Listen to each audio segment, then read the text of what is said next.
दोस्तों स्टडी 91 में आप सभी का बहुत बहुत स्वागत है। दोस्तों आपकी परीक्षाएं नजदीक आ चुकी हैं, इसलिए आप जल्दी से तैयार हो जाइए। स्टडी 91 आपके लिए लेकर आया है एक छोटा सा क्रैश कोर्स, ठीक है, जिसके लिए आपको कोई भी चार्ज नहीं पे करना है।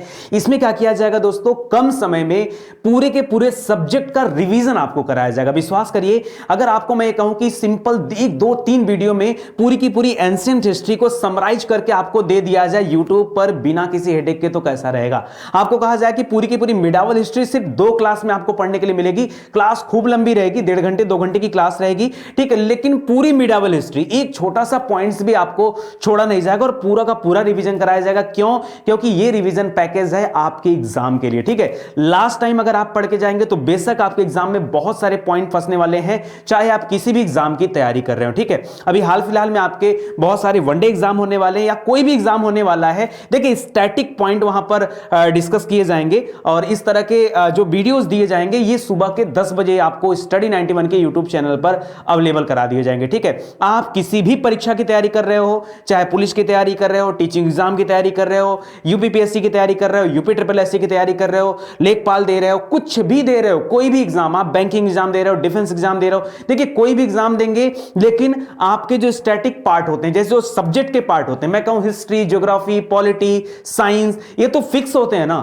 इसमें तो कुछ चेंजेस नहीं होते हैं ना। हां, ये अलग चीजें हैं कि आपके कोर्स में पर्टिकुलर एग्जाम में हो सकता है, अगर रेलवे का एग्जाम दे रहे हो तो साइंस का पोर्शन थोड़ा ज्यादा आएगा, बाकी का पोर्शन थोड़ा कम आएगा, ये चीजें होती हैं। आप अगर यूपीएसआई का एग्जाम दे रहे हैं तो वहां पॉलिटी का सेगमेंट ज्यादा आएगा, बाकी की चीजें थोड़ी कम आएंगी, लेकिन इंपॉर्टेंट जो है वो सभी चीजें होती हैं। तो यहां पर कम से कम लेक्चर में मैं कोशिश करूंगा कि अगले 10 दिनों के अंदर आपकी पूरी की पूरी हिस्ट्री समाप्त हो जाए, उसके बाद 5-6 दिनों के अंदर आपकी पॉलिटी समाप्त हो जाए, अगले 10-12 दिनों में आपकी ज्योग्राफी समाप्त हो जाए। तो कैसा रहेगा ये सेशन, ठीक है। 10 बजे ये सेशन आपको स्टार्ट हो चुका है, तो अभी ज्वाइन करते हैं इस सेशन को।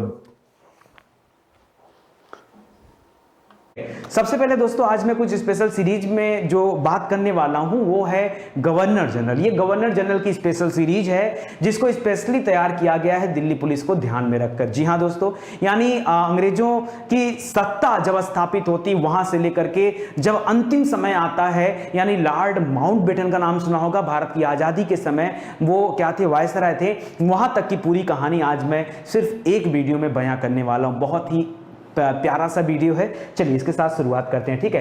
देखिए दोस्तों, सबसे पहले बात करना चाहूंगा रॉबर्ट क्लाइव। एकदम इत्मीनान से सुनिएगा, कोई जोर जबरदस्ती नहीं है, शांति से, क्योंकि आज बहुत ज्यादा बातें करूंगा। एक तरह से पूरा इतिहास, जो पूरा मॉडर्न हिस्ट्री है वो आंखों के सामने से गुजर जाएगा। पूरी मॉडर्न हिस्ट्री आपके आंखों के सामने से गुजरने वाली है। हो सकता है अगर पार्ट ज्यादा बड़ा होगा दोस्तों तो मैं समय को देखते हुए इसको 2 हिस्से में बांट भी सकता हूं, कोई दिक्कत नहीं है, ठीक है।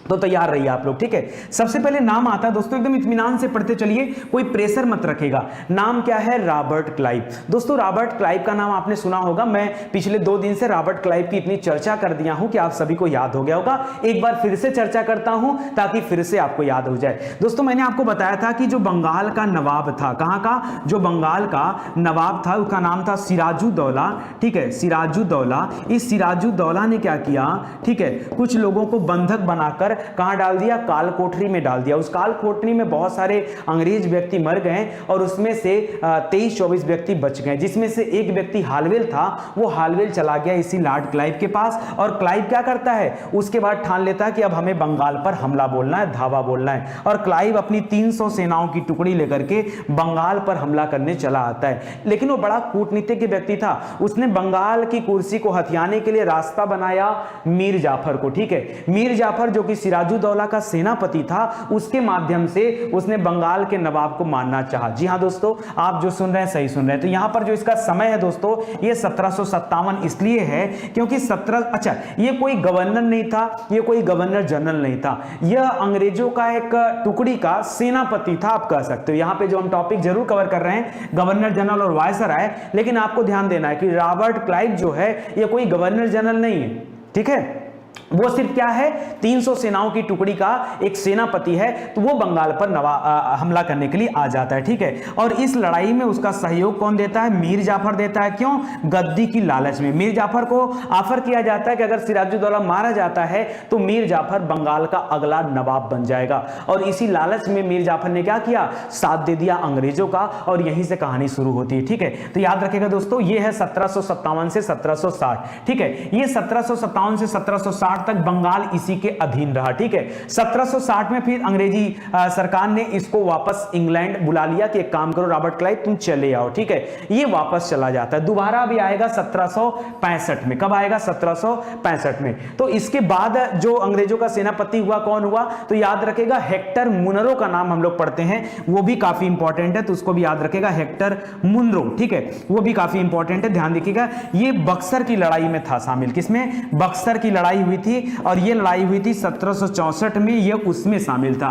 मीर जाफर ने जिसमें सहयोग किया था क्लाइव को, उस लड़ाई का नाम था प्लासी का युद्ध, ठीक है। और प्लासी की लड़ाई हुई थी 1757 में, ठीक है। तो इसको याद रखेगा। अब इसके बाद की कहानी में मैंने आपको बताया कि आगे फिर क्या हुआ कि मीर जाफर जो गद्दी पर बिठा दिया गया, वह एक अयोग्य शासक था, उसको गद्दी से उतार करके कुछ समय बाद फिर से उसके दामाद मीर कासिम को गद्दी पर बैठा दिया गया, ठीक है। मीर कासिम जो योग्य शासक था, मीर कासिम ने गद्दी पर बैठते ही पहले क्या किया, याद रखिए, अपनी राजधानी जो मुर्शिदाबाद थी, मुर्शिदाबाद से राजधानी को ट्रांसफर कर लिया, कहां पर? मुंगेर लेके चला गया, ठीक है, मुंगेर, ठीक है, वहां पर चला गया।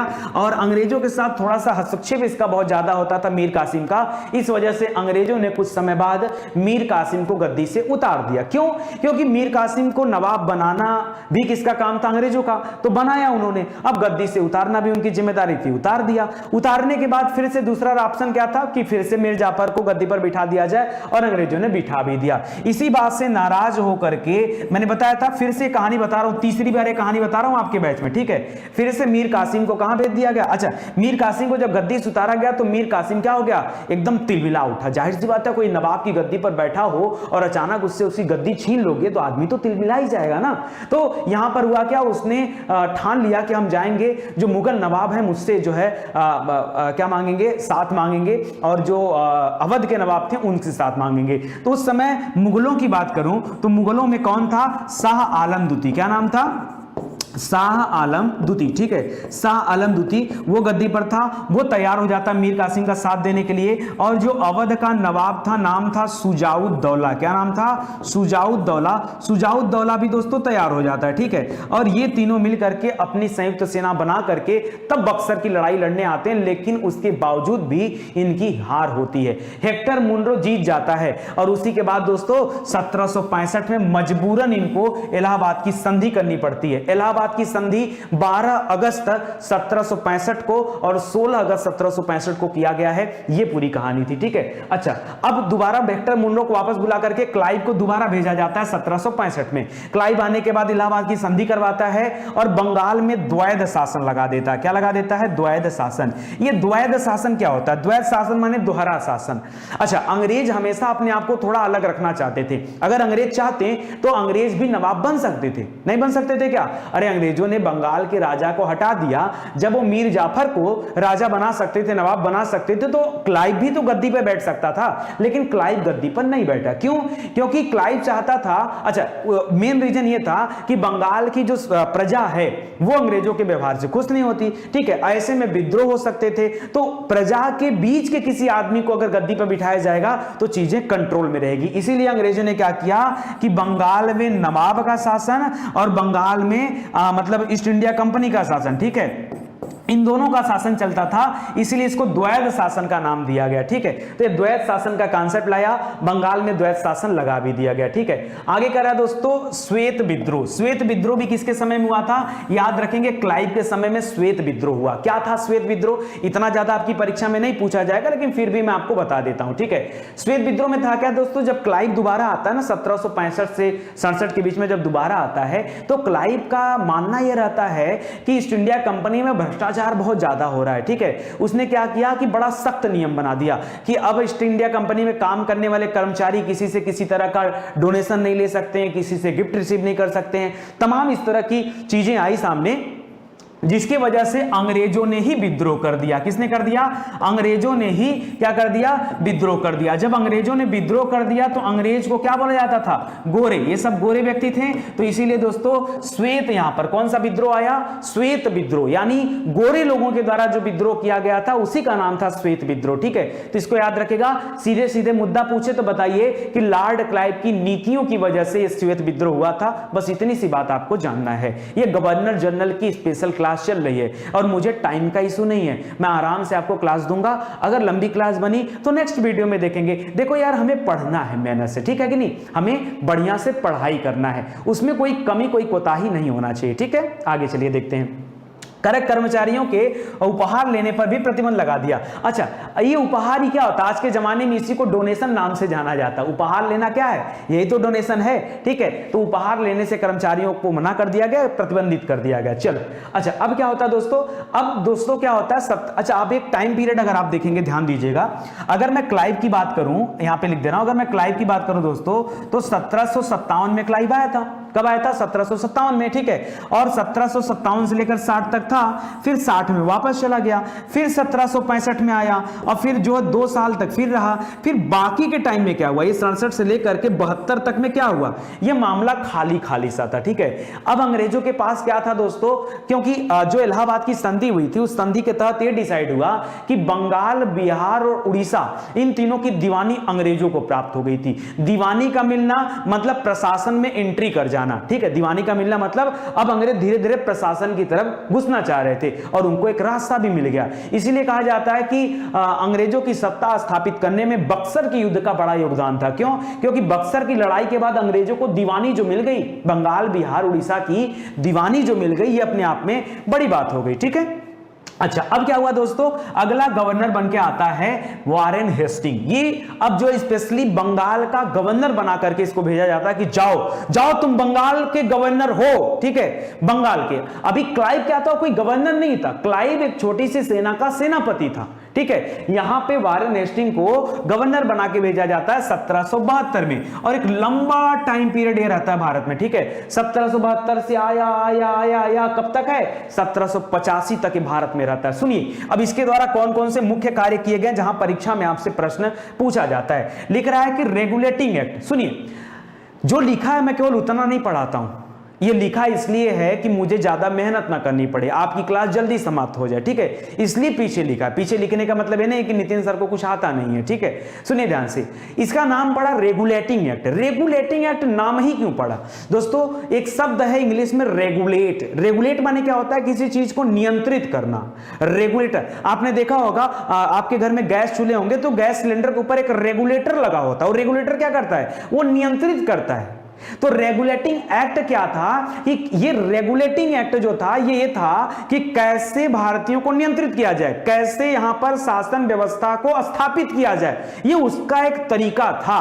तो रेगुलेटिंग एक्ट बनाया गया कब? 1773 में। अच्छा, 72 मत याद करिएगा। क्यों? क्योंकि दोस्तों अभी 72 में एंट्री हुई है, आते ही तुरंत कुछ थोड़े लागू हो जाता है। अरे आएगा, एक साल रुकेगा, देखेगा ताकेगा तब ना कुछ बनेगा।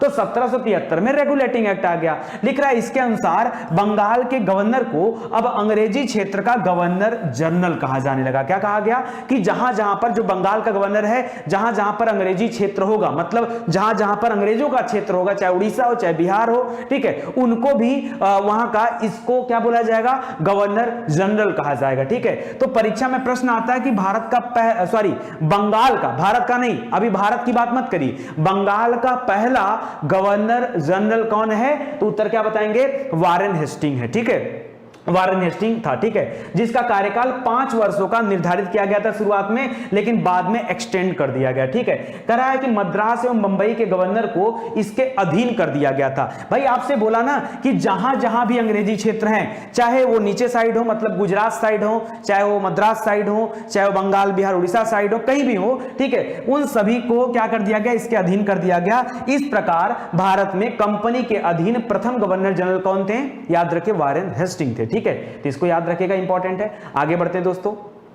करा 1774 के ईस्वी के रेगुलेटिंग। अब देखिए 1773 में जो रेगुलेटिंग एक्ट बना उसके माध्यम से इस रेगुलेटिंग एक्ट का विस्तार किया गया। 1774 पे फिर काम स्टार्ट हो गया, ठीक है। ये उसीलिए 1774 लिख रहा था कि अब काम शुरू हो रहा है रेगुलेटिंग एक्ट पर। सबसे पहले उसमें चर्चा किया गया था कि कलकत्ता में एक उच्च न्यायालय की स्थापना की जाए। एलिजा इम्पे का नाम सुना होगा, वो इस उच्च न्यायालय के प्रथम न्यायाधीश थे, ठीक है, एलिजा इम्पे, ठीक है। तो याद रखेगा पहला न्यायालय बनाएगा, जो पहला सुप्रीम कोर्ट बना है वो कहां पर बना है, तो याद रखेगा वो कलकत्ता में ही बनाया गया था, ठीक है। क्यों आप उसको सुप्रीम कोर्ट इसलिए भी कह सकते हो क्योंकि पहला था और वो उस समय का सबसे क्या था, सबसे उच्च न्यायालय था। और याद रखिए करा वारन हेस्टिंग ने राजकोषीय कोषागार को मुर्शिदाबाद से हटाकर कलकत्ता शिफ्ट कर लिया। ये राजकोषीय कोषागार जो था जहां पर धन रखा जाता था, भाई दीवानी वसूलने का काम इनका ही था। बंगाल, बिहार, उड़ीसा की दीवानी इनके अंडर में थी, ठीक है। तो जब ये दीवानी वाला कार्य करते थे तो वहां से जो धन मिलता था वो कोषागार में जमा हो जाता था। वो कोषागार कहां पर था, मुर्शिदाबाद में था। ये वही मुर्शिदाबाद है जिसको मीर कासिम ने अपनी राजधानी मुर्शिदाबाद से मुंगेर ट्रांसफर कर लिया था। तो बाकी कोषागार मुर्शिदाबाद में था। तो उस कोषागार को वारेन हेस्टिंग ने क्या किया, कलकत्ता लेके शिफ्ट कर दिया। क्यों, दूर पड़ता था, उसको मेंटेन करने में दिक्कत होती थी, तो कलकत्ता लाके शिफ्ट कर दिया। समझ में आ गया। तो परीक्षा में तो प्रश्न पूछा जा सकता है ना। आगे बढ़िए, लिख रहा है 1772 में इसने प्रत्येक जिले में एक फौजदारी और एक दीवानी अदालतों की स्थापना का भी प्रावधान किया, ठीक है। तो याद रखिए दोस्तों, एक देखिए उच्चतम न्यायालय जो बना सो बना, इसके अलावा दीवानी और फौजदारी वाले न्यायालय भी बनाए गए। दीवानी फौजदारी आप समझ रहे होंगे तो उसको भी याद रखेगा, ठीक है। करा इसने 1781 ईस्वी में कलकत्ता में मुस्लिम शिक्षा के लिए प्रथम मदरसा भी बनाया गया। यहां पर याद रखेगा 1781 में मुस्लिमों के लिए पहला मदरसा कहां पर बना था, कलकत्ता में बना था, ठीक है। और अंग्रेजों की निगरानी में बना था। यह वही समय था, इसी समय के आसपास में जोनाथन डंकन ने बनारस में भी क्या किया, एक संस्कृत विश्वविद्यालय की भी स्थापना कराई है, तो उसको भी याद रखेगा।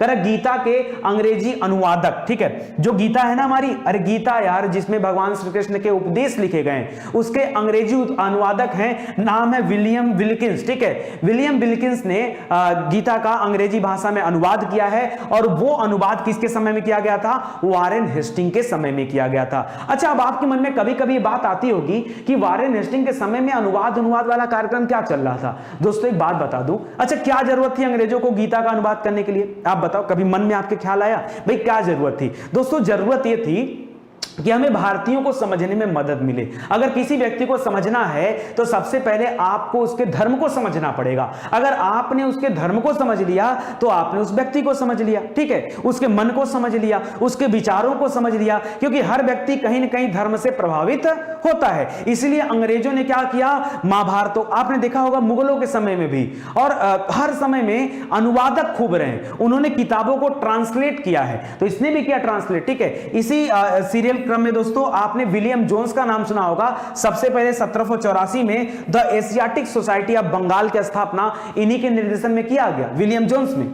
और विलियम जोन्स का नाम बहुत ज्यादा पूछा जाता है परीक्षा में, इसको स्टार लगाइए, यहां पे स्टार लगाइए, परीक्षा में आने वाला प्रश्न है, ठीक है। 10 में से किसी सेट में पूछा जा सकता है, इसको याद रखेगा। विलियम जोन्स 1784 में जो है विलियम जोन्स ने एशियाटिक सोसाइटी ऑफ बंगाल की स्थापना किया और इसमें जितनी भी पुरानी किताबें थी उनका अनुवाद करने का काम चला करता था, ठीक है, तो इसको याद रखेगा। करा भारत का पहला समाचार पत्र, उसका नाम क्या था, द बंगाल गजट। भारत का पहला समाचार पत्र था द बंगाल गजट, उसको जेम्स ऑगस्टस हिक्की, क्या नाम है, जेम्स ऑगस्टस हिक्की द्वारा इस बंगाल गजट को पहली बार निकाला गया 1780 में। एशियाटिक सोसाइटी ऑफ बंगाल कब बना है, 1784 में। और बंगाल गजट वाली किताब जो समाचार पत्र आया वो कब आया है, 1780 में आया। दोनों याद रखिएगा, ठीक है। अभी ये जो समय चल रहा है ये वारेन हेस्टिंग का समय चल रहा है, बहुत लंबा टाइम पीरियड है भारत में उसका, ठीक है, तो याद रखेगा। अच्छा, कुछ लड़ाइयां भी हुई थी, जैसे प्रथम आंग्ल मराठा युद्ध जो हुआ था, जो आगे चल के दोस्तों मंगलोर की संधि 1782 में हुई थी, उसके द्वारा समाप्त हुआ। और द्वितीय आंग्ल मैसूर युद्ध, ये मंगलोर की, एक मिनट यहां पे कुछ मिस्टेक रहेगा, ठीक है, तो ये समाप्त हुआ था। वो जो लड़ाई हुआ था वो लड़ाई भी याद रखे वारेन हेस्टिंग के समय में हुआ था, ठीक है। अभी दोस्तों आपके लिए एक स्पेशल वीडियो में लेके आऊंगा जिसमें केवल लड़ाइयों की चर्चा चर्चा करूंगा। क्यों? परीक्षा में लड़ाइयों से बहुत ज्यादा प्रश्न आता है। आज तो गवर्नर जनरल की स्पेशल सीरीज चल रही, तो आपका ध्यान केवल गवर्नर जनरल पे होना चाहिए, ठीक है। करा बोर्ड ऑफ रिवेन्यू, अभी आपने देखा कि कोषागार ट्रांसफर किया मुर्शिदाबाद से कलकत्ता, और बोर्ड ऑफ रिवेन्यू का भी निर्माण किसने किया? एक डिपार्टमेंट था ये बोर्ड ऑफ रिवेन्यू, वो बनाया वारेन हेस्टिंग ने कलकत्ता में, ठीक है। करा बंगाल में जो द्वैध शासन चल रहा था, जिसको क्लाइव ने शुरू किया था द्वैध शासन, वह द्वैध शासन क्या कर दिया गया? समाप्त कर दिया गया। किसके द्वारा? वारेन हेस्टिंग के द्वारा। तो परीक्षा में प्रश्न क्या पूछता है कि द्वैध शासन की शुरुआत किसने किया भारत में? तो क्लाइव ने किया। और द्वैध शासन का अंत बंगाल में किसने किया? तो क्या बताएंगे? जल्दी बताइए, किसने किया? वारेन हेस्टिंग ने किया। तो इसको भी याद रखिएगा। करा इसी के समय में 1784 में दोस्तों पिट्स इंडिया एक्ट भी आया था। क्या आया था? Pitt's India act. आप कह सकते हो दोस्तों कि रेगुलेटिंग एक्ट की कमियों को दूर करने के लिए पिट्स इंडिया एक्ट आया था। और यह कब आया था? याद रखिए 1784 में आया था, ठीक है। और कलकत्ता में एक सरकारी टकसाल की भी स्थापना की गई उस जमाने में, ठीक है। तो याद रखिएगा, यह भी काफी इंपॉर्टेंट है, ठीक है। तो इतने कार्य हुए थे, और इसी में से आपकी परीक्षा में प्रश्न आते हैं। वारेन हेस्टिंग के बारे में कभी भी इससे ज्यादा एक प्रश्न भी पूछा नहीं गया है, ठीक है। तो इतनी बातें आप याद रखिएगा। वारेन हेस्टिंग के बाद, क्लाइव के बाद वारेन हेस्टिंग आया, और वारेन हेस्टिंग के बाद लॉर्ड कॉर्नवालिस आया है। यह भी बड़ा इंपॉर्टेंट व्यक्ति था। लॉर्ड कॉर्नवालिस ने भारत में बहुत सारे काम किए, बहुत सारे। पता है, अस्थाई बंदोबस्ती का नाम आपने सुना है? अस्थाई बंदोबस्ती का लाने का श्रेय किसको जाता है? याद रखिए, कॉर्नवालिस को जाता है, ठीक है। याद रखिए, बहुत ही सिविल सेवा का जन्मदाता किसे कहा जाता है? लॉर्ड कॉर्नवालिस को कहा जाता है। तो बड़ा इंपॉर्टेंट पीरियड है, जरा आप ध्यान दीजिएगा। लिख रहा लॉर्ड कॉर्नवालिस के समय में समस्त जिले के अधिकार किसको दे दिए गए? कलेक्टर को दे दिया गया। जैसे आज डिस्ट्रिक्ट मजिस्ट्रेट होता है ना, डीएम, उसी तरह से वही भाई सबसे बड़ा प्रशासनिक अधिकारी होता है जिले का। तो उस जमाने में कलेक्टर हुआ करते थे। तो हर राज्य में जितने जिले थे, हर जिले में कलेक्टर अपॉइंट कर दिया, और सब अधिकार क्या कर दिया? इस कॉर्नवालिस ने कलेक्टर को पकड़ा दिया, ठीक है। तो ये याद रखिएगा, पहला काम। दूसरा लिख रहा है कलकत्ताबाद, मुर्शिदाबाद, ढाका, पटना, इन जगहों पर 4 प्रांतीय कार्यालयों की भी स्थापना किया गया, न्यायालय बनाया गया, 4 प्रांतीय न्यायालय। अभी तक क्या होता था कि एक ही न्यायालय था और उसी पे पूरा लोड पड़ता था। हालांकि फौजदारी दीवानी अलग से बनाई गई थी, लेकिन लोड बहुत ज्यादा पड़ता था। तो एक बार की जो आसपास के राज्य हैं, वहां पर भी एक प्रांतीय न्यायालय बना दिए जाएं। तो कॉर्नवालिस के समय में 4 प्रांतीय न्यायालय कलकत्ता, मुर्शिदाबाद, ढाका और पटना में तैयार किया गया, ठीक है। करा कि भारत में नागरिक सेवा का जनक किसे कहा जाता है? तो याद रखिएगा, कॉर्नवालिस को ही कहा जाता है। ये भी काफी इंपॉर्टेंट है, ध्यान दीजिएगा। न्यायिक क्षेत्र में दोस्तों शक्ति के पृथक्करण का सिद्धांत दिया है किसने? कॉर्नवालिस ने दिया, शक्ति के पृथक्करण का सिद्धांत, ठीक है। अच्छा, कैसे दोस्तों शक्ति को डिसेंट्रलाइज किया, यानी अपने पावर को। अभी देखिए क्या था, वारेन हेस्टिंग के समय में था कि सबसे पावरफुल व्यक्ति कौन था? वारेन हेस्टिंग था। जो गवर्नर जनरल था वो पावरफुल था। अच्छा, ये पावर का फायदा कॉर्नवालिस भी उठा सकता था, लेकिन कॉर्नवालिस ने ऐसा किया नहीं। कॉर्नवालिस ने क्या किया कि जिला में कलेक्टर नियुक्त कर दिया, और कलेक्टर को वहां का हेड बना दिया। तो ये क्या है? ये शक्ति का पृथक्करण ही तो है, मतलब अपनी शक्तियों को, अपने हाथ में जो पावर है उसको बांट देना, ठीक है। तो याद रखिए, ऐसा कार्य किया। करा कॉर्नवालिस संहिता, जिस तरह से आप पढ़ते हो, आईपीसी आई थी, भारतीय दंड संहिता, वो तो काफी बाद में आएगा 1860-62 के दौरान, ठीक है। आईपीसी और सीआरपीसी, इसके समय में कॉर्नवालिस संहिता आया था, जिसमें नियम कानून बनाए गए थे, ठीक है। तो कॉर्नवालिस संहिता और बोर्ड ऑफ रेवेन्यू की स्थापना, मतलब उसके समय में अनाउंसमेंट हुआ था वारेन हेस्टिंग के समय में, और यहां पर बन के तैयार हो गया, ठीक है। करा प्रत्येक जिला में पुलिस थाना की स्थापना और एक दरोगा भी बनाया गया, और दरोगा को इंचार्ज बनाया गया। सोचो, कलेक्टर वो जिला की देखने को तैयारी कर रहा है, जिला देखने का काम किसका? कलेक्टर का है, और हर जिला में पुलिस थाना बनाया गया, और वहां पर भी एक दरोगा बनाया गया इंचार्ज के रूप में। अभी जिला वाइज चल रहा, अभी थाना वाइज नहीं हुआ है काम। थाना मतलब जैसे आज के थाने होते हैं वैसे थाने नहीं है, अभी जिले के हिसाब से कार्य यहां पर चल रहे थे। इसके अलावा दोस्तों तृतीय आंग्ल मैसूर युद्ध भी किसके समय में हुआ था? इसी के समय में हुआ था।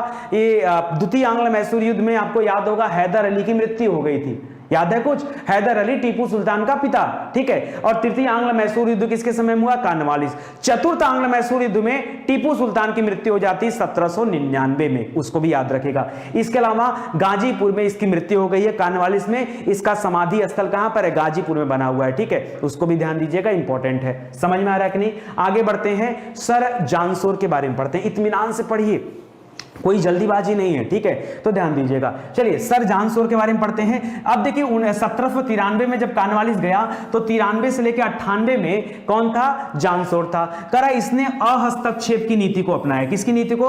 अहस्तक्षेप की नीति। अच्छा, अलग अलग तरह के लोग हुए, कई लोगों ने हस्तक्षेप किया है और कई लोगों ने अहस्तक्षेप की नीति अपनाई है। तो अहस्तक्षेप की नीति के लिए सर जॉन सोर को जाना जाता है, ठीक है। अच्छा, आप कैसे याद कर सकते हैं? कभी परीक्षा में पूछ दे तो सोर माने होता है शोरगुल, ठीक है। अब जॉन सोर, ठीक है, यानी शोर नहीं करना है, शोर होगा तो हस्तक्षेप होगा, लेकिन यहां पर उल्टा सिस्टम है, शोर अहस्तक्षेप, ठीक है। तो याद रखेगा अहस्तक्षेप की नीति अपनाई थी। इसके अलावा निजामों तथा मराठों के बीच एक युद्ध हुआ था, खुर्दा का युद्ध। कौन सा था?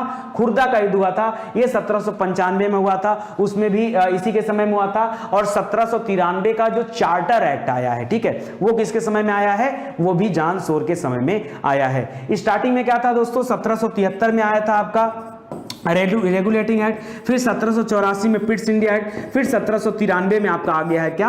याद रखेगा चार्टर एक्ट पारित हुआ है, ठीक है, 1793 में। आगे दोस्तों यही काम बना कि हर 20-20 साल पर चार्टर एक्ट को क्या किया जाएगा? अपडेट किया जाएगा। इसलिए आप देखेंगे कि 1793 के बाद हर 20 साल बाद, इसी 20 साल आप ऐड करिए तो आप कहेंगे सर 20 साल ऐड करेंगे तो 1813 हो जाएगा। तो 1813 में एक चार्टर एक्ट आया है, फिर 20 साल ऐड करिए आप कहोगे 1833 हो गया, फिर एक चार्टर एक्ट आया है, फिर एक ऐड करिए तो 1853, फिर एक चार्टर एक्ट आया है। तो याद रखेगा इसके बाद 1858 में जब कंपनी का शासन ही समाप्त हो गया तो फिर अब चार्टर एक्ट की कोई बात ही यहां पर नहीं होती है, ठीक है। तो इसको आप ध्यान दीजिएगा, इंपॉर्टेंट है आपके लिए। अभी मैं जब आपको संवैधानिक विकास पढ़ाऊंगा तो वहां पे रेगुलेटिंग एक्ट में पर्टिकुलर क्या क्या कहा गया, पिट्स इंडिया एक्ट में क्या था, 1793 का चार्टर एक्ट क्या कहता है, 1813 वाला क्या कहता है, 33 वाला क्या कहता है, वो भी पढ़ाऊंगा। अभी हम लोग क्या पढ़ रहे हैं? अभी हम लोग गवर्नर जनरल पढ़ रहे हैं। घबराइए मत, एक एक टॉपिक 2-2, 3-3 बार रिपीट करूंगा ताकि कोई भी प्रश्न गलत आपसे ना होने पाए। आगे देखिए, अगला आ गया 1798 में लॉर्ड वेलेजली। लॉर्ड वेलेजली अपने आप को बंगाल का शेर मानता था और इसी ने टीपू सुल्तान को भी मारा था। उस समय में टीपू सुल्तान की मृत्यु हो गई थी। याद रखेगा आंग्ल मैसूर युद्ध हुआ था, चतुर्थ आंग्ल मैसूर युद्ध, उसमें उसकी मृत्यु हुई थी 1799 में, ठीक है। तो 1805 तक लॉर्ड वेलेजली रहेगा भारत में, याद रखेगा। लेकिन भारत में सहायक संधि का जनक किसे कहा जाता है? तो वेलेजली को कहा जाता है। अहस्तक्षेप की नीति किससे संबंधित है? जॉन सोर से संबंधित है। और सहायक संधि की जो नीति बनाई थी वो वेलेजली ने बनाई थी। अच्छा, सहायक संधि क्या था? जैसे मान लीजिए आपसे हमने एक संधि कर लिया कि यार जब कभी मौका आएगा आप हमारी हेल्प करोगे, मदद करोगे, ठीक है। आपने इस पर संधि पत्र पर हस्ताक्षर कर लिया। अब अंग्रेज मान लो किसी से लड़ने चले गए ना, तो जो पड़ोसी होता था उनको भी जबरदस्ती जाना पड़ता था अंग्रेजों का साथ देने, यही तो था सहायक संधि, ठीक है। तो याद रखेगा इस तरह की संधि अंग्रेजों ने बनाई। और सबसे पहले किसने बनाया सहायक संधि? तो लॉर्ड वेलेजली ने बनाया। सहायक संधि करने वाले जो प्रमुख राज्य थे उन राज्यों का क्रम भी आपसे पूछता है। तो देखिए राज्यों का क्रम क्या है, और राज्यों का क्रम देखिए बहुत सारे लोगों ने तो स्वयं से स्वीकार कर लिया और बहुत सारे लोगों का राजपाट नष्ट हो गया तब वो स्वीकार किए, ठीक है। जैसे अगर हैदराबाद की बात करें तो 1798 में ये सहायक संधि को स्वीकार कर लिया था। 1799 में दोस्तों मैसूर भी आ गया था। क्यों? क्योंकि 1799 में टीपू सुल्तान की मृत्यु हो गई, अब तो उसको सहायक संधि स्वीकार करना ही था मैसूर को, ठीक है। तंजौर ने अक्टूबर 1799 में किया है। अवध ने 1801 में स्वीकार किया है। पेशवाओं ने क्या किया? 1801 में पेशवाओं ने भी स्वीकार किया। भोसले ने 1803 में किया। सिंधिया जो लोग थे इन्होंने 1804 में किया, ठीक है। और अन्य जोधपुर, जयपुर, मच्छेड़ी, बूंदी, भरतपुर, ठीक है, यहां पे भी जो छोटे मोटे राजा थे इन्होंने भी सहायक संधि को स्वीकार किया, ठीक है। तो सहायक संधि स्वीकार किया। और सहायक संधि किसकी देन थी? तो याद रखें लॉर्ड वेलेजली का देन थी। और यही सारे रीजन थे कि लॉर्ड वेलेजली का के साम्राज्य का विस्तार बहुत ज्यादा हुआ, इसीलिए इसको बंगाल का शेर कहा जाता है। गजब का काम किया है ना, ठीक है। तो बंगाल का शेर कहा जाता है, ऐसा माना जाता है। करा इसके समय में फोर्ट विलियम कॉलेज की भी स्थापना हुई। फोर्ट विलियम कॉलेज कहां बना? कलकत्ता में बना था, ठीक है। शुरुआत में इस कॉलेज की स्थापना इसलिए किया गया था कि वहां पर ट्रेनिंग सेंटर बनाया जाएगा। जो ईस्ट इंडिया कंपनी में काम करने वाले या जो गवर्नर जनरल के काउंसिल में काम करने वाले लोग थे, जो बड़े अधिकारी होते थे, उनके लिए ट्रेनिंग सेंटर टाइप का था ये फोर्ट विलियम। लेकिन बाद में इसको स्कूल में परिवर्तित कर दिया गया। तो जहां पर उनके बच्चे जो बड़े अधिकारी होते थे उनको यहां क्वार्टर मिलता था भारत में रहने के लिए, तो उनके बच्चों के पढ़ने लिखने की व्यवस्था कहां पर की गई थी? इस फोर्ट विलियम कॉलेज में की गई थी। तो इसको याद रखेगा। ये फोर्ट विलियम कॉलेज कलकत्ता में किसके समय में स्थापित हुआ है? तो याद रखेगा ये लॉर्ड वेलेजली के समय में स्थापित हुआ है। चतुर्थ आंग्ल मैसूर युद्ध मैंने कितने बार बताया, चतुर्थ आंग्ल मैसूर युद्ध में टीपू सुल्तान की मृत्यु हो गई थी 1799 में, इसीलिए 1799 में मैसूर शामिल हो गया सहायक संधि के दौरान। ठीक है, तो याद रखिएगा। द्वितीय आंग्ल मराठा युद्ध भी हुआ है मराठों के साथ। ठीक है, तो याद रखिएगा पहला वाला किसके समय में हुआ था? कॉर्नवालिस के समय में। दूसरा वाला किसके समय में हुआ है? तो यहां पर याद रखेगा किसके समय में बार बार नाम स्किप कर जाता हूं मैं। ठीक है, वेलेजरी। ठीक है, लॉर्ड वेलेजरी। चलो आगे बढ़ते हैं दोस्तों। Sir George Barlow. ठीक है, अभी जॉर्ज बार्लो क्या है दोस्तों? ये 1805 से लेकर 1807 तक क्या थे? भारत में गवर्नर जनरल थे। भारत में नहीं, अभी बंगाल का ही गवर्नर जनरल है। अभी देखो शब्द इस्तेमाल मत करना गलती से, भारत का गवर्नर जनरल। क्यों? क्योंकि आगे बंगाल के गवर्नर जनरल को भारत का गवर्नर जनरल बना दिया जाएगा। ठीक है, तो अभी बंगाल का गवर्नर जनरल है। तो सर जॉर्ज बार्लो जो था वो 1805 से लेकर 1807 तक जो था, पहले नंबर पे क्लाइव हमने पढ़ा, दूसरे नंबर पे वारेन हेस्टिंग पढ़ा गया, तीसरे नंबर पे कॉर्नवालिस को पढ़ा गया, चौथे नंबर पे सर जॉनसोर को पढ़ा गया, पांचवें नंबर पे वेलेजरी को पढ़ा गया, छठवें नंबर पे कौन आ गया?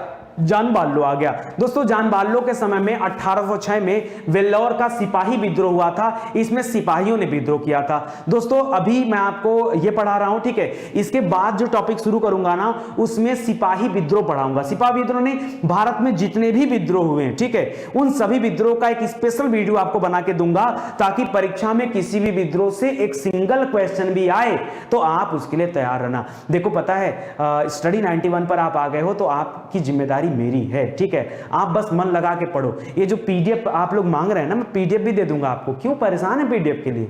मैं देख रहा हूं लगातार आपके कमेंट आ रहे हैं। मैंने कहा ना मॉडर्न हिस्ट्री समाप्त होने जा रही है, एंशिएंट मिडावल मॉडर्न पूरे हिस्ट्री का पीडीएफ एक साथ दे दूंगा। मैं दे दूंगा यार, क्यों परेशान है आप? बिलीव नहीं है, भरोसा नहीं तो बताइए कि नितिन सर आप पर भरोसा नहीं। कमेंट करिए, कमेंट करिए। कमेंट में देखता हूं, रिप्लाई नहीं दे पा रहा हूं। एक हफ्ते बाद रिप्लाई भी देना शुरू करूंगा, थोड़ा समय का अभाव है। ठीक है, चलो सिपाही विद्रोह 1806 में हुआ था, याद रखेगा मोस्ट इंपॉर्टेंट। जॉन बार्लो के 2 ही साल था, 1805 से लेकर 7 तक, 2 साल में कितना काम हुआ होगा इसके समय में। इसके बाद आ गया मिंटो प्रथम। कौन आ गया? लॉर्ड मिंटो प्रथम। दोस्तों संजोग ऐसा देखिए 1807 से 1813 के दौरान लॉर्ड मिंटो प्रथम है। इसके ठीक 100 साल बाद एक और व्यक्ति आएगा, उसका भी नाम है लॉर्ड मिंटो। ठीक है, उसका भी नाम क्या है? Lord Minto.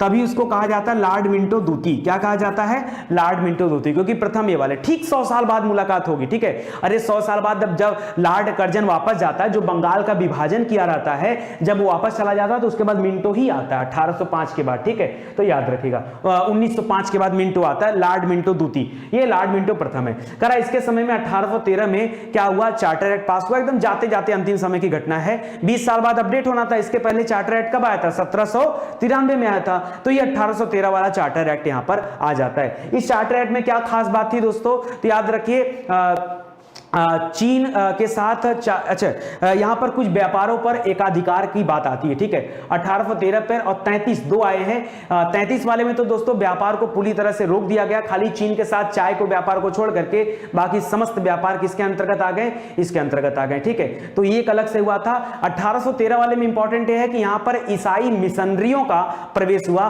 और उनको भारत में खूब प्रचार प्रसार करने की छूट दी गई कि जाओ जितना लोगों को ईसाई बना सकते हो बना डालो। ठीक है, इतना छूट मिल गया उनको, तो इसको आप ध्यान दीजिएगा, इंपॉर्टेंट है। ठीक है, करा इसके समय में महाराणा रणजीत सिंह ने 1809 में, अगर आपको याद हो तो 1809 में महाराजा रणजीत सिंह ने क्या किया था? अमृतसर की संधि किया था अंग्रेजों के साथ। ठीक है, और उसके बाद दोस्तों नदी के एक साइड का इलाका महाराजा रणजीत सिंह का था और दूसरे साइड का इलाका जो है वो अंग्रेजों के पास था। तो उसको भी याद रखेगा, 1809 में ये अमृतसर की संधि हुई थी। तीसरा, अब इसके बाद जो आता है दोस्तों याद रखिए, ये कौन है? लॉर्ड हेस्टिंग है। ठीक है, हेस्टिंग से पहले मैं एक बार फिर से आपको याद दिलाना चाहूंगा। सबसे पहले हम लोगों ने पढ़ा लॉर्ड क्लाइव के बारे में, फिर पढ़ा वारेन हेस्टिंग के बारे में, फिर पढ़ा क्लाइव के बारे में, क्लाइव पढ़ा, वारेन हेस्टिंग पढ़ा, कॉर्नवालिस पढ़ा, फिर पढ़ा जॉनसोर के बारे में, फिर पढ़ा जो वेलेजली के बारे में। ठीक है, वेलेजली के बाद किसके बारे में पढ़ लिया हम लोगों ने? जॉन बार्लो के बारे में पढ़ लिया। ठीक है, जॉन बार्लो के बारे, सिपाही वेल्लोर का सिपाही विद्रोह उसी समय में हुआ था। ठीक है, जॉन बार्लो के बारे में पढ़ लिया और उसके बाद 2 साल के बाद फिर आ गया कौन? आपका जॉन बार्लो और उसके बाद आपका लॉर्ड मिंटो प्रथम, और लॉर्ड मिंटो प्रथम के बाद लॉर्ड हेस्टिंग आ गया। हेस्टिंग का नाम एक लोगों से मिलता जुलता है, पता किससे? इसके पहले हम लोगों ने पढ़ा था वारेन हेस्टिंग। क्या पढ़ा था? Warren Hastings. तो बहुत लोग कंफ्यूज होते हैं, सर एक ही व्यक्ति है कि 2 अलग अलग व्यक्ति है? याद रखिए दोनों अलग है। वारेन हेस्टिंग पहला गवर्नर, बंगाल का का पहला गवर्नर था, ठीक है, गवर्नर जनरल था। और यहां पर जो वारेन हेस्टिंग है, ठीक है, ये इसका जो समय पीरियड था ये 1772 से लेकर 85 तक था। कब तक? 1785 तक था, ये यहां पर था। ये लॉर्ड हेस्टिंग है, ये 1813 से लेकर के 1823 तक है। कब तक है? 1823। तो लॉर्ड हेस्टिंग के समय में आपको याद आ रहा होगा दोस्तों, राजा राम मोहन राय ने एकदम धमा चौकड़ी मचा रखा था ना, राजा राम मोहन राय, जिनको आधुनिक भारत का पिता कहा जाता है। मैं कुछ याद दिलाऊं क्या आपको याद होगा दोस्तों, 1815 में उन्होंने क्या खोला था दोस्तों? आत्मीय सभा का निर्माण किया था, आत्मीय सभा की स्थापना किया था, ठीक है। इसके अलावा 1815 में हिंदू कॉलेज की स्थापना किया। किसने किया दोस्तों? याद रखिए, ये मैं राजा राम मोहन राय जी के बारे में बता रहा हूं। इसके अलावा 1828 में राजा राम मोहन राय जी ने क्या किया? ब्रह्म समाज की स्थापना किया, लेकिन ये तो 23 में चला जाएगा, ठीक है। तो ब्रह्म समाज आ जाएगा बाद में, वो विलियम बेंटिक आएगा, लॉर्ड विलियम बेंटिक उसका नाम है, वो आने वाला है, ठीक है। तो उसके समय ब्रह्म समाज आएगा, लेकिन 1815 में यह आत्मीय सभा और हिंदू कॉलेज का नाम आप याद रखेगा, ठीक है। तो इसको ध्यान दीजिएगा। आगे देखिए बता रहा है कि लॉर्ड हेस्टिंग के समय में मार्च 1816 में अंग्रेजों और गोरखाओं के बीच में एक युद्ध हुआ था, संगोली का युद्ध, ठीक है। तो याद रखेगा, एक संधि हुआ था, संगोली की संधि। दोस्तों इस समय जो माना जा रहा है कि नेपाल, अभी आपने सुना होगा नेपाल में उत्तराखंड, नेपाल ने क्या किया कि अपना नया नक्शा जारी किया, ठीक है। उस नए नक्शे में उत्तराखंड के कुछ क्षेत्रों को नेपाल ने अपने मैप में दिखा लिया। इसके बाद तो जो है मुद्दा ही स्टार्ट हो गया, जिसमें लिम्पिया, धूरा, काला पानी और आपका लिपू लेक वाला था, ठीक है। तो याद रखेगा। अब उसके बाद माजरा ज्यादा शुरू हो गया। तो वहां पर नेपाल ने जो वजह बताया, वो बताया कि सुगौली की, भारत ने जो वजह बताया कि भाई ये इलाका हमारा था, उसमें कहा गया सुगौली की संधि हुआ था, ठीक है। तो उसी सुगौली की संधि दोस्तों, ये संगोला की संधि, सुगौली की संधि उसी संबंधित है। 1816 में ये आंग्ल नेपाल युद्ध का अंत हुआ था और उन क्षेत्रों को भारत में शामिल किया गया था। आज वही क्षेत्रों को लेकर के विवाद चल रहा है, ठीक है। आगे बढ़ते हैं दोस्तों। करा है कि ये जो हेस्टिंग है ना, हेस्टिंग है, इसने पिंडारियों का भी दमन किया था। ये पिंडारी कौन थे दोस्तों? सलमान खान की एक मूवी आई थी, बहुत जबरदस्त, वीर मूवी है। देखा आपने वीर मूवी? नहीं देखा तो लाके देख लीजिए। उसमें वीर जो रहता है, सलमान खान वीर का रोल करता है, ठीक है। सलमान खान है, उसका भाई सोहेल खान, दोनों उस मूवी में है। और यहां पर हेस्टिंग का रोल अटेंड किया है जैकी श्रॉफ ने, बहुत बेहतरीन रोल किया है उन्होंने, ठीक है। तो याद रखेगा, यहां पर पिंडारियों के दमन की बात की गई। जो पिंडारी थे दोस्तों, कहा जाता है कि पिंडारी जो होते थे लूटपाट करने वाले व्यक्ति थे, ठीक है। मिथुन चक्रवर्ती भी यहां पर आपको याद होगा, ठीक है। तो याद रखेगा, ये वीर मूवी है, उसमें पूरा सीन दिखाया गया था। पिंडारियों का दमन किसके समय हुआ था? याद रखिए, लॉर्ड हेस्टिंग के समय हुआ था। वारेन हेस्टिंग मत बोलिएगा, लॉर्ड हेस्टिंग बोलिएगा, ठीक है। कराया कि इसके नेता वासिल मोहम्मद, चीतू और करीम खान थे, ठीक है, याद रखेगा। करा इसने मराठों के शक्ति को अंतिम रूप से नष्ट कर दिया, मतलब पूरी तरह से सूफड़ा साफ कर दिया। पिंडारियों का और मराठों का, दोनों का सूफड़ा साफ किया था किसने? हेस्टिंग ने, ठीक है। वारेन हेस्टिंग मेरे मुंह से निकलने वाला था, बोलना नहीं है, हेस्टिंग बोलना है। करा इसने प्रेस पर लगे प्रतिबंध को भी समाप्त करके प्रेस के मार्गदर्शन के लिए भी नए नियम बनाए थे। किसने बनाए थे नए नियम? तो याद रखेगा, ये नियम लॉर्ड हेस्टिंग ने बनाए थे, ठीक है। तो इंपॉर्टेंट क्वेश्चन, इसको भी याद रखेगा। करा इसके समय में 1822 में, जाने वाला समय आ गया, 1823 में चला जाएगा, ठीक है। तो याद रखेगा, करा इसके समय में 1822 में बंगाल में काश्तकारी अधिनियम भी लागू हुआ था। काश्तकारी उतना ज्यादा खास नहीं आपकी परीक्षा के लिए, बट याद रखे। अच्छा, इनके जाने के बाद दोस्तों बहुत छोटे समय के लिए आया था लॉर्ड एमहर्स्ट, ठीक है। 23 से लेकर 28 तक, ठीक है, लॉर्ड एमहर्स्ट था। और इसी के समय में प्रथम आंग्ल वर्मा युद्ध हुआ था। वर्मा युद्ध जो हुआ था म्यांमार के साथ हुआ था, ठीक है, म्यांमार के साथ हुआ था आंग्ल वर्मा युद्ध। 1824 से 26 में हुआ। इसमें अंग्रेजों ने वर्मा को पराजित किया और 1826 में दोनों के बीच में यांगडबू की संधि हुई थी। कौन सी संधि हुई थी? आपसे अक्सर संधि ही पूछे जाते हैं, लेकिन आपकी परीक्षा में नहीं पूछा जाएगा। क्यों? क्योंकि हिस्ट्री का इतना डिटेल रूप आपको देखने को नहीं मिलेगा। हिस्ट्री बहुत तो थोड़ा सा ही आएगा क्वेश्चन, एकदम हल्के वाले क्वेश्चन आएंगे। ये तो मैं बहुत ज्यादा अपडेट करके आपको दे रहा हूं कि अगर आपने पैसे खर्च किए हैं तो आपको मतलब मजा आ जाए कि नहीं, स्टडी 91 पर पढ़ा हूं मैंने, तो जबरदस्त पढ़ाया गया, किसी चीज की कोई कमी नहीं हुई है, ठीक है। तो इसको आप ध्यान दीजिएगा, यहां पर संधि हुआ है। आगे देखिए, दिख रहा है कि 1824 ईस्वी में बैरकपुर की सैनिक छावनी में विद्रोह इसी के समय में हुआ था। अच्छा, बैरकपुर में जो सैनिक छावनी थी सबसे पहले, अच्छा बाद वाला विद्रोह 1857 की क्रांति वाला विद्रोह मत देखिएगा, वो तो बहुत बाद में, उसके पहले भी बैरकपुर में एक बार विद्रोह हो चुका था, याद रखेगा 1824 में, ठीक है। सैनिक छावनी में विद्रोह हुआ था, वो विद्रोह भी एमहर्स्ट के समय में हुआ था। इसके बाद आ जाता लॉर्ड विलियम बेंटिक। 1828 से लेकर के 1835 तक कौन है? लॉर्ड विलियम बेंटिक है। Lord Lord William Bentinck, most important, ठीक है। क्यों इंपॉर्टेंट है? क्योंकि इसको इसी के समय में एक अनाउंसमेंट आया कि बंगाल के गवर्नर जनरल को अब भारत का गवर्नर जनरल कहा जाएगा। किसको? पूरे भारत का गवर्नर जनरल कहा जाएगा, ऐसा अनाउंसमेंट आया था। लिख रहा है कि 1833 का चार्टर एक्ट के द्वारा बंगाल के गवर्नर जनरल को भारत का गवर्नर जनरल बना दिया। इस प्रकार भारत का पहला गवर्नर जनरल कौन बना है? तो याद रखिए लॉर्ड विलियम बेंटिक। इसके अलावा दोस्तों आपसे भी तो पूछ सकता है कि बंगाल का अंतिम गवर्नर जनरल कौन था? बताइए, बंगाल का अंतिम जीजे कौन था गवर्नर जनरल? तो याद रखिए यही था। क्यों? क्योंकि 1833 में चार्टर एक्ट आएगा, ठीक है, और इसके पहले 1828 में आ चुका था और इसका शासन 1835 तक था, ठीक है। इसीलिए अंतिम गवर्नर जनरल कर लो बंगाल का या फिर भारत का पहला गवर्नर जनरल कर दो, दोनों ही बातें इसके ऊपर क्या हो जाती हैं? सही हो जाती हैं, साबित होती हैं। तो इसको ध्यान रखिएगा। राजा राम मोहन राय के सहयोग से विलियम बेंटिक ने ही 1828 में सती प्रथा के उन्मूलन के लिए कार्य किया। सती प्रथा जो उस समय भारत में कुप्रथा के रूप में चलती थी, उसको समाप्त करने के लिए कानून बनाया है। 1828 में तो ब्रह्म समाज बना था, कानून इसका 1829 में बना था। याद रखिए उसके धारा 17 के अनुसार विधवाओं को सती होना अंग्रेजी सरकार की तरफ से अवैध घोषित कर दिया गया कि अब कोई भी विधवा सती नहीं होगी, ठीक है। अकबर और मराठा, ये अकबर कौन की बात कर रहा है? याद रखिए वो वाला अकबर नहीं, वो वाला अकबर तो बहुत बाद में, मतलब वो वाला अकबर जो था वो 1705 में मर चुका है और हम जिसकी बात कर रहे हैं ये तो 1828 से 35 की बात कर रहे हैं ना। तो ये अकबर दूती है। कौन है? अकबर दूती। अकबर दूती वही व्यक्ति था दोस्तों जिसने राजा राम मोहन राय को राजा की उपाधि दिया था, ठीक है, तो याद रखिएगा। अकबर दूती और मराठा पेशवाओं ने भी सती प्रथा पर रोक लगाने के लिए अथक प्रयास किए थे, लेकिन जब सरकारी नियम आ गया, अंग्रेजों के द्वारा धारा 17 के तहत नियम बनाया गया, तब यह सती प्रथा पूरी तरह से रोक दी गई।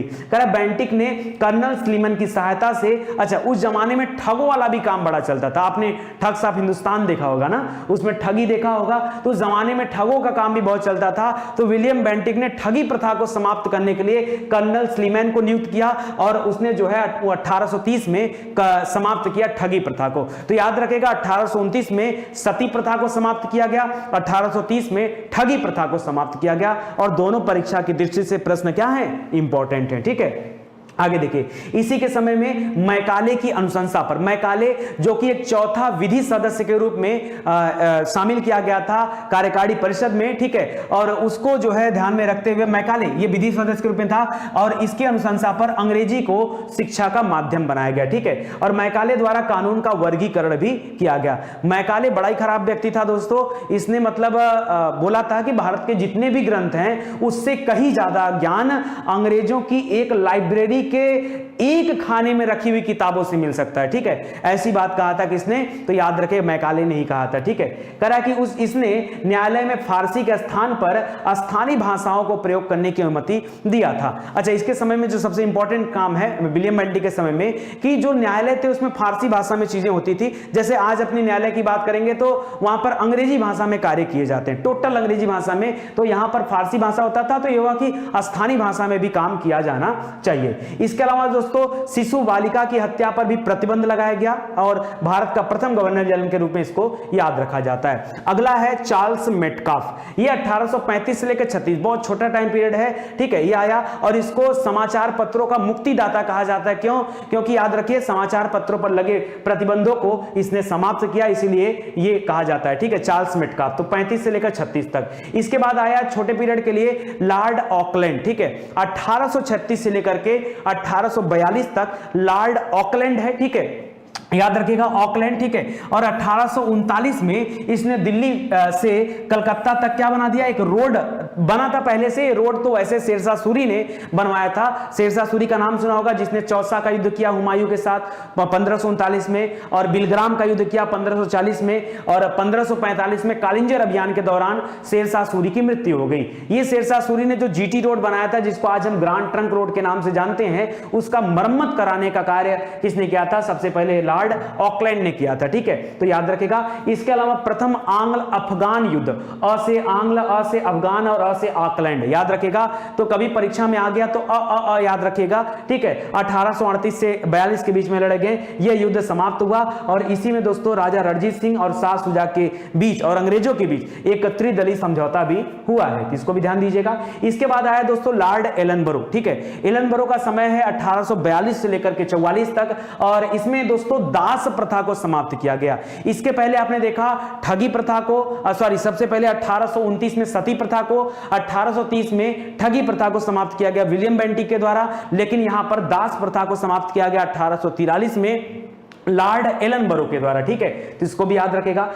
कुशल अकर्मण्यता की नीति का जो है प्रतिपादन किसने किया था, तो वो किया था किसने, याद रखे, लॉर्ड एलनबरो ने, अकुशल अकर्मण्यता की नीति, ठीक है। इसके अलावा दोस्तों मैंने इसके पहले आपको बताया अहस्तक्षेप की नीति, ठीक है। ये नीति अपने आप में बहुत बड़ी नीतियां हैं, ठीक है। तो याद रखिएगा अहस्तक्षेप की नीति क्या किसने लाया था, तो मैंने कहा था अहस्तक्षेप जॉन सोर, याद आया कुछ आपको, जॉन सोर ने लाया था, ठीक है। और नागरिक संहिता किसने लाया था, कॉर्नवालिस ने लाया था, ठीक है।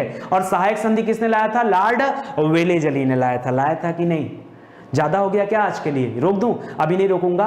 कम से कम जो है लॉर्ड डलहौजी तक का काम पूरा कर लो, ताकि लॉर्ड कैनिंग वाले में जब भारत का वायसराय बनेगा तो वहां से लेकर के हम इसको अगले वीडियो में कवर करा देंगे, ठीक है। आराम आराम से पढ़ो, कोई जल्दीबाजी नहीं है। अब आ गया लॉर्ड हार्डिंग, ठीक है।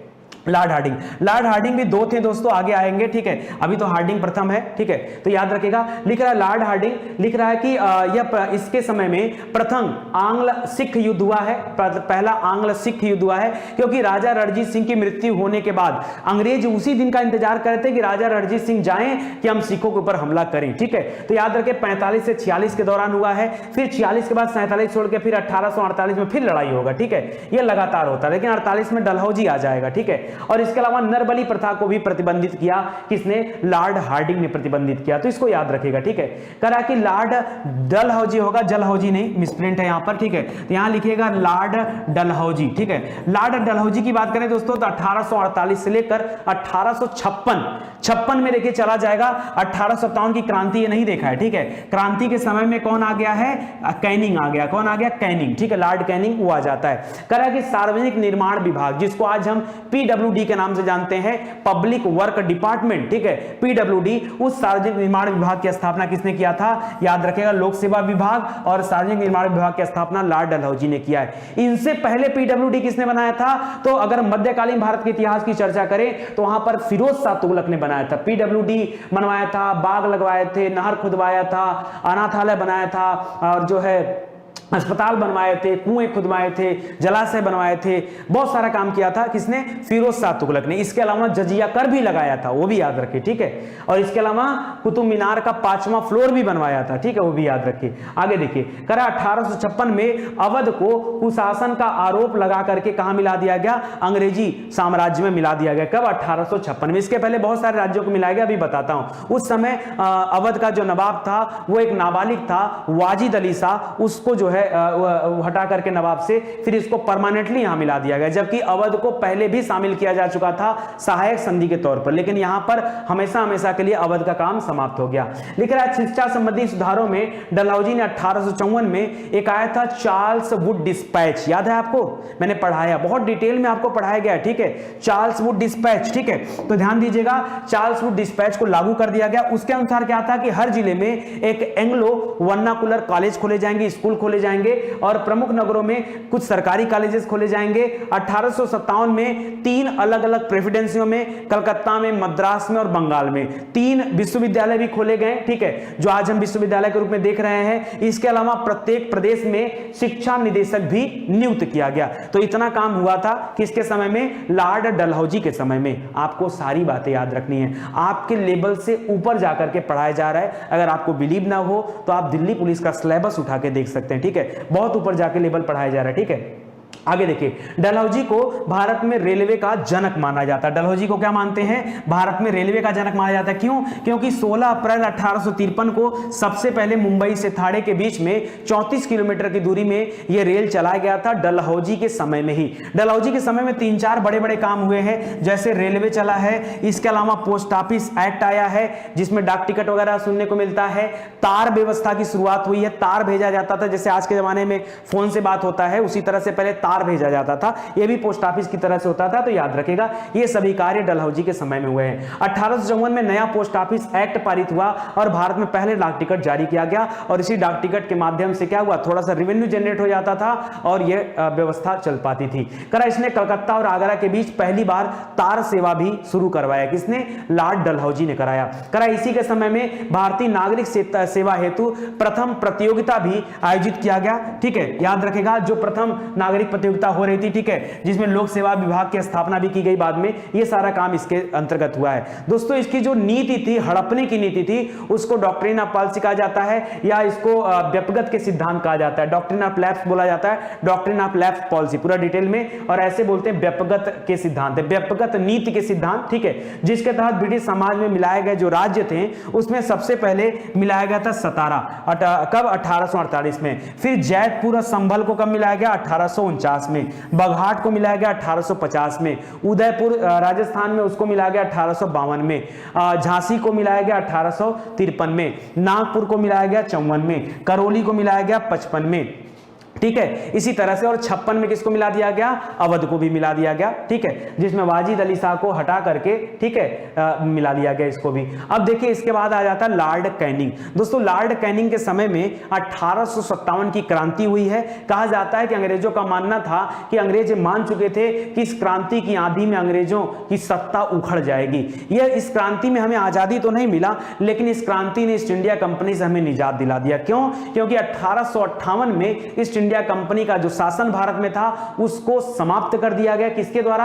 ब्रिटेन से शासन आ गया। ठीक है, ब्रिटेन से आज्ञा आ गया वहां की महारानी का। ठीक है, और यहां से समाप्त कर दिया गया। ईस्ट इंडिया का काम, ईस्ट इंडिया कंपनी का काम ही समाप्त हो गया।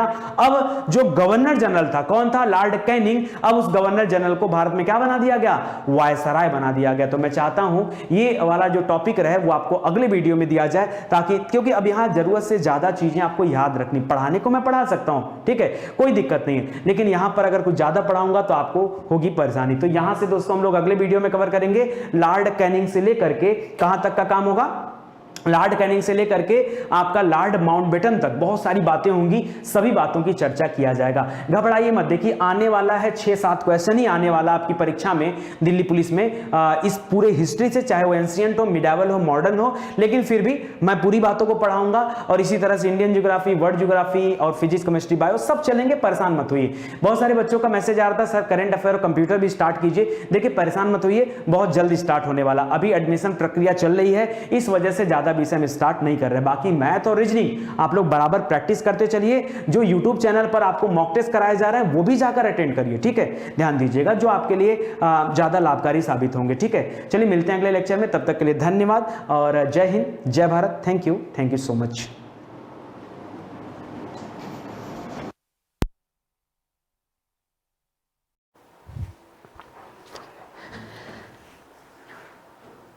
दोस्तों कैसा लगा ये सेशन आपको पढ़ करके? वाकई बहुत ही मजा आ गया होगा, शानदार, जोरदार, जबरदस्त। ठीक है, लगातार इस सेशन से जुड़े रहने के लिए सुबह 10 बजे एक्टिव रहिए हमारी यूट्यूब चैनल स्टडी 91 पर। देखिए ये सभी जो क्लासेज आपको दी जा रही है पहले से रिकॉर्डेड क्लासेज है। हम लोगों ने सोचा क्यों ना इसे बच्चों के बीच में डाल करके आपका थोड़ा और फायदा करा दिया जाए। तो वाकई आपको पढ़ने के बाद लग रहा होगा कि हाँ सर आपने जो दिया बिल्कुल बेहतर कंटेंट था, और बहुत सारे लोग तो आए होंगे और आके चले भी गए होंगे। ठीक है, क्योंकि पूरी क्लास देखने की सामर्थ्य शायद उनके अंदर ना हो, कोई बात नहीं, लेकिन आप डटे रहिए। अगर आपको एग्जाम क्वालिफाई करना है तो आपको डटे रहना होगा, मन से पढ़ाई करते चलिए। ऐसी वीडियोस हम आपके लिए लाते रहेंगे। एक चीज और कहना चाहूंगा दोस्तों, वीडियो अच्छा लगा हो तो वीडियो को शेयर जरूर से करिएगा, हर जगह इसको बढ़ाइए, चाहे आप स्टेटस पे लगाइए, व्हाट्सएप ग्रुप में डालिए, टेलीग्राम पर सेंड करिए, हर जगह इसको सेंड करिए ताकि ज्यादा से ज्यादा लोग स्टडी 91 से जुड़े और बेहतर तैयारी कर सके। दोस्तों जिन लोगों ने अभी तक स्टडी 91 का ऐप नहीं इंस्टॉल किया वो जल्दी से इंस्टॉल कर लें, इसके माध्यम से आपकी तैयारी और भी बेहतर हो जाएगी। क्यों?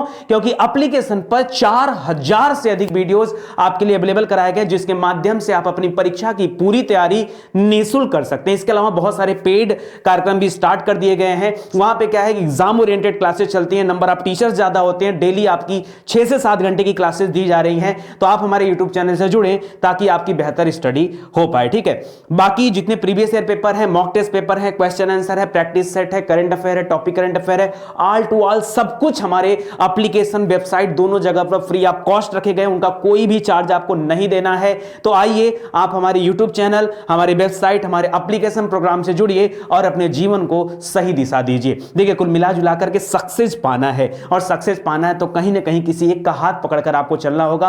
अगर आपको लगता है कि स्टडी 91 इसके लिए बेहतर है तो आप हमारे साथ जुड़ सकते हैं। ठीक है, आप सभी का धन्यवाद। वीडियो को आगे बढ़ाइए। Thank you so much. जय हिंद, जय भारत।